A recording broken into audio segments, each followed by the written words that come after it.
I have with me today a guy who is a current law enforcement officer, but he's so much more than that. He really gets his information out there with a couple of podcasts, with his social media, and so I reached out to him a while ago, and because I thought, people need to hear more from this guy and know what he has to say and know what he's doing to help fight that false narrative about the American law enforcement officer. Anthony Weaver, welcome to the show. Thank you so much for having me. So first of all, let's talk about your police career because you've been doing this for quite a while. Tell everybody what you're doing now, what you did in the past. So I just entered my 23rd year in the profession. I worked for 20 years for the Lancaster City Bureau of Police, and I retired from there as a sergeant. During my career there, obviously started out patrol like we all do, and then I worked on it was basically a street crimes unit, vice unit type unit, and I worked on that unit for 40 years. Then went back to patrol. Never really had a desire to be in detectives. Did like a short 3-month training stint up there, and it just didn't catch for me. So I spent, my years in patrol. Got promoted to sergeant in 2015 as a patrol sergeant, and then the last 2 years on the job, I had the pleasure of leading the selective enforcement unit, that same street crimes vice unit I had been on earlier as an officer. I was the sergeant of that unit. I had 5 officers on that unit, handpicked, and those guys were doing 700 to 900 felonies a year on that unit. So I was pushing it at the end of my career, and I loved working for that department. But I started seeing some things that I didn't like, and so I decided it was my time to go. I retired after 20 years there. Took a year off. Didn't know if I would ever get back into the profession. Wasn't sure if I had it in me. But I had an opportunity to open up at a much smaller department, and I took that opportunity. So I'm back on the job, back pushing a car right now. So What do you think burns cops out? I think it's mainly a cumulative effect of the job. For me personally, that's what it was. I mean, 20 years working in an urban environment, um, it wears on you. Just the constant even confrontation that many of these officers are dealing with in an urban environment. Every day is confrontation. Every day is whether it's verbal confrontation or physical confrontation or even higher levels of force with that confrontation. So I think that wears on officers, and then I think really just the narrative right now against the police and about the police really causes officers to really struggle to know exactly how they are to operate and do their job well and go home, but also not be completely annihilated and judged by the press and by people who really don't understand what they're doing. What was it like being an urban cop in mid 2020? It was one of, I can't even explain to you or describe to you how just shocking it was to me to see what was going on across the country. I never dreamed that I would be working for an agency or see other agencies telling their officers to stand down and to basically uh, not perform what they took an oath to perform. And I saw that, most people, they think of Lancaster, they think of Amish, but Lancaster City proper is, 7 square miles, just under 60,000 Right, people. in Pennsylvania, so everybody Correct. knows. In Yeah. Pennsylvania. So it has big city problems, not to the degree of a New York City or a Chicago, but I had never observed the politicians and leaders above me basically telling us to stand down, to hide in the police station, and basically to take on this idea that we were the problem.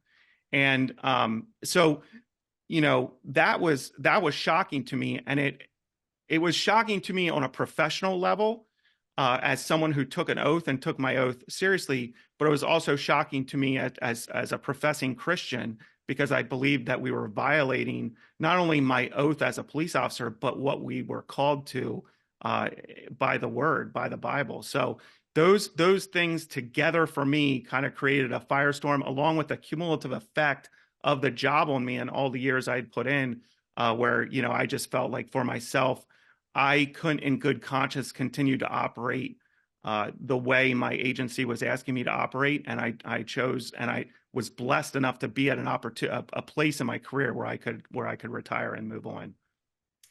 And so you did retire. I mean, and you're a pretty young guy, and you were one of those 47% who walked away from the job in after mid 2020. And I want you to try to get people who are not in this profession to understand what that's like to walk away from because policing it's not a job, right? It's a literal calling. Try and explain what that was like.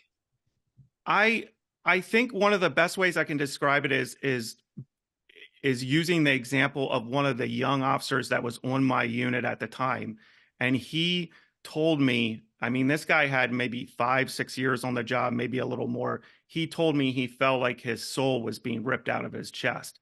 So that I think helps put in perspective what officers were going through back in 2020 and what I think they're still going through right now, because officers have this calling and this drive to help the people who are doing the right thing and the true thing, and to go after those people who are doing the wrong thing. And so when you tell a person who believes that when they say their oath, or believes that because of their faith or just who they are as a person, and when you tell them to deny who they are as a person and no, we're not going to do that anymore. In fact, we want you to take a step back and just allow people to break the law. That really destroys someone, and destroys a sense of who they are. And so I think I don't know if that really helps explain it, but that's the best thing I can do to like try to explain what that did for me. I mean, I never in my career was I embarrassed to be a police officer. And in 2020, when I saw certain things being told to us and asked of us, I was embarrassed. And I remember calling one of my good friends, and I actually was crying to him and telling him that for the first time in my life, I was embarrassed to be a police officer, not because of what everyone was saying we were doing, but because of what we weren't doing. We were not enforcing the law. And that really had a huge effect on me personally. It is stunning to see what law enforcement went through because of one incident in Minneapolis where you were nowhere near.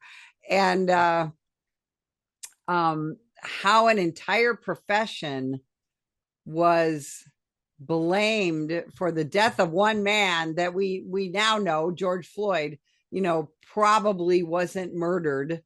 And it changed. It didn't just change the country, right? And the profession, it changed the world. Correct. And one thing that I was always strong on, and I look back on some of the things I thought and believed about the George Floyd incident, and I wish I would have waited a little longer. Now we're 4 years out, and we're starting to get new information that is really challenging the narrative behind that. But one thing that I was steadfast on from the very beginning in regards to the George Floyd incident was that it was absolutely unequivocally wrong for politicians, the press, to call it a racial issue. We had no idea who Officer Chauvin was, what his background was, and for people to decide the heart motives behind someone, to basically declare themselves deity, to know what someone had in their heart during the incident, I thought was wrong. From the very beginning, I said he may be a racist, but there is absolutely no proof of that, and there's still no proof of that. In fact, the narrative goes the complete other way now as more information comes out, as that documentary comes out. I just lost the name of that new documentary The that came Fall out. of Minneapolis. Yeah, Fall of Minneapolis. Thank you. That that really has challenged the narrative that was behind that. So, and we used, that death was used then to drive this narrative that the police were systemically racist. And again, it was based on a narrative that has never been proven, that Officer Chauvin was racist. That's never been proven. So that's one thing that really drove that narrative. And I think, unfortunately, in an election year, we may start seeing that again as we get closer and closer to the election. So, have you been surprised by how crime has climbed in the United States? No, absolutely not. I mean, when you start telling those people who are tasked with standing in the gap, really, and having that line between good and evil, when you start telling them, "Hey, first of all, we don't want you to do your job. In fact, we don't like you. We don't like how you do your job," and then to surround them with judges and district attorneys who don't believe in upholding the law, who don't believe in holding people accountable, um, that that you're going to reap what that sows. And so I don't know if you can see over my left shoulder here an old sign from the city, and basically there were mandatory sentences in the jurisdiction where I worked. You know, you had 2 grams of crack cocaine on you, you were doing 2 years state prison. You had a gun on you, you were doing automatic 5 years if you had it with your crack cocaine. Those mandatory minimums, they're long gone. We don't even look at that anymore. And I think in order to get back to more of a law and order feel in this country, it's going to be a hard uphill battle. It's going to be a hard uphill battle that's going to have to take into consideration getting back to some of those mandatory sentences, harsh sentences. Someone recently asked me about the whole vehicle pursuit thing. Like, how do we, balance keeping the public safe and also catching these criminals? And my opinion on that personally is you flee from the cops, automatic 5 years. You flee from the cops and you have any contraband in your car, automatic 10 years. That will start curbing the problem because guys will start thinking twice about doing that. But we don't have the guts in this country. The leaders in this country don't have the guts to do something like that. And it's unfortunate because I think it's probably going to get worse before it gets better, especially as we approach summer months here. Yeah, absolutely. So you could have just collected your pension check and started a little garden and whatever. And but you didn't. You decided to put yourself out there with a podcast. Talk about the evolution of that. Yeah, so as I was reaching the end of my career, I just really started feeling a strong urging. As a Christian, I felt like maybe it was a strong urging from God to maybe look into doing a podcast. And anyone who knows me would know that that just seems like such a crazy, ridiculous idea. I am not a I would have never imagined in my whole life that I would be doing a podcast, but I just felt so strongly about some of the things I was seeing that I really felt like I needed to put a voice behind some of it because I was pushing back in my agency, but I felt like I needed to push back in another platform. And so that's why I decided to create the podcast, Diakonos, A Cop's Calling. Diakonos is Greek for servant. It comes out of Romans 13. And, I created that podcast to push back against the narrative, help people better understand the profession. I think that's something that we in law enforcement can do better is help people better understand what we do, set clear expectations about what we can do and what we're about, which is law enforcement. I think we have some mission drift in the professional in that right now, but our name says what we do. We are law enforcement. That is our primary purpose and goal. And so I created that podcast. That podcast is still up. And then just recently created a second podcast with a co-host of mine, Gary Lowe, who's a detective. Between the two of us, we have over 45 years of experience, and that's called Lowe Expectations, Lowe Expectations, a play on his last name. And kind of the same thing. We do a lot of current events, a lot of police-involved stuff, just break it down, talk about it, discuss it, bring our faith into it. We're both, followers of Jesus Christ. We bring our faith into it and talk about it in light of biblical truth at times. And really, we've known each other a long time. Gary and I have known each other a long time. So people just love our banter and the way we give each other hard time. So what has the response been from the public? So really, it's been unbelievable. I mean, I can't believe the amount of people that have listened to my episodes. A lot of that has to do with some of the guests I was able to bring on, Diakonos, guys like retired Sergeant John Mattingly, Eric Dim, retired lieutenant from NYPD, John McCarty. Some of these guys that you've even spoken to, were so kind to come on my humble little podcast and tell their stories, but help people understand, hey, these are some of the things law enforcement professionals are dealing with and going through. And there's a human behind there. There's someone behind that badge who's dealing with that, and who is being raked through the coals. And maybe you aren't being told the whole story and the whole truth about that situation. And so I think that's really resonated with people that listen to my podcasts and our podcasts, and has been helpful for me, therapeutic, really, honestly, therapeutic to be able to put that out there, get some stuff out there, and talk about it, and also helpful to the people that listen. You know, when people find out the truth, for example, right Yeah. there about what happened to John Mattingly, what really happened in the Breonna Taylor raid, people are so shocked because that false narrative in so many of these situations gets ingrained in people's memory, and they just feel like, oh, what you're when you say you're telling the truth, it's not really true. I mean, this goes back to Michael Brown and the hands up don't shoot nonsense that never occurred. And how frustrating do you find that when you're uttering true statements and people say, oh, you're lying? Yeah.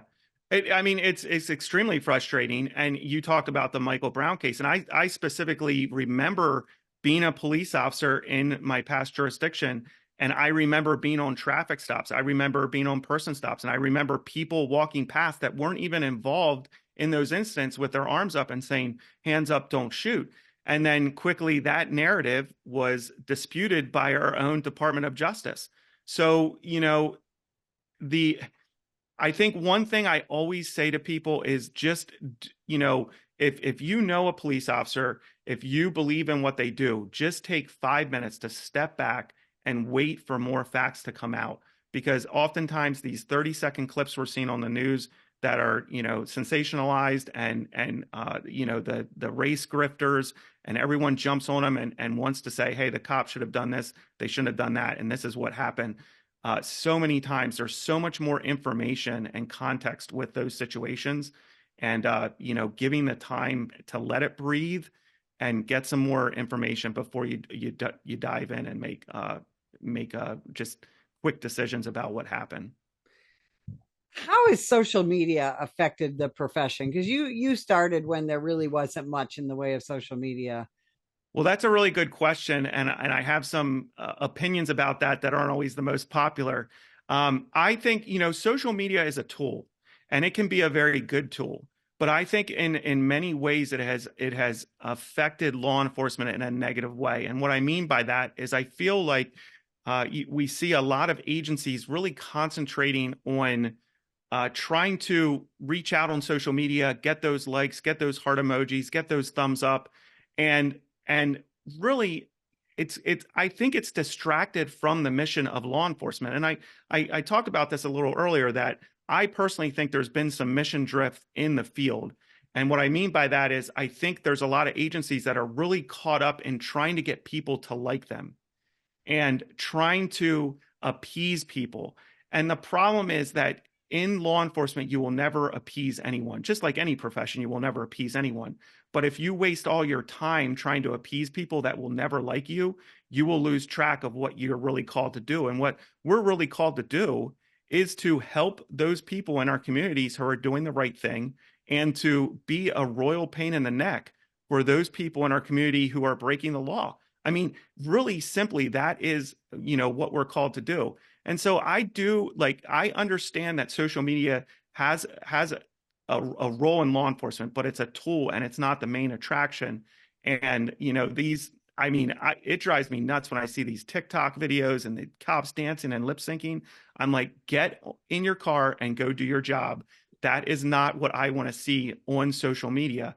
And in addition to that, these agencies, I think, could just be doing a lot more, like putting out there, hey, here's this criminal rearrested. Here's these officers that did this A, B, C, and D to get this criminal off the street, and highlighting what the work of the officers are doing and highlighting the actual work of law enforcement so that people who are trying to get into the profession don't think they're getting into social work and get in there and then meet a no person and realize, oh, wait, I have to fight with someone. I have to argue with someone. I have to deal with an aggressive person. This isn't for me. I thought I was getting into social work. It's not social work. It's law enforcement. It's rough and tumble. And there are bad people out there who want to do bad things. And that's what we're supposed to be confronting. That's what we're supposed to be going up against. And so, again, social media has its place. I just think that we've kind of gotten a little off track with it in the profession. Yeah, and that is so incredibly well said. If I never see another police lip sync video, I'll be super happy. Because you're right, we have a job to do, and mission drift is the perfect perfect way to put that. We don't have much time left. Tell people where they can find you, on your social media, where they can listen to the podcast, and how they can reach out to you. So you can find me on X. I'm at Officer A. Weaver on X. You can also find the podcast on Facebook. It's called Lowe Expectations and Diakonos, a Cops Calling podcast. It's kind of all one big Facebook page there. And then I have a website, www.diakonosacc, that's DIAKONOSACC.com. And that has everything on there about the podcast. And then really the podcasts are available wherever you get your podcasts, whether that be Apple, Spotify, YouTube, wherever you listen to your podcast, you can find us there. I tell you, we so appreciate everything you do for this profession. And I'll tell you, Anthony, I'm going to have you back because I got about 40 more questions Awesome. for you. But thanks so much for being with us today. And if you would like more information about the National Police Association, visit us at nationalpolice.org.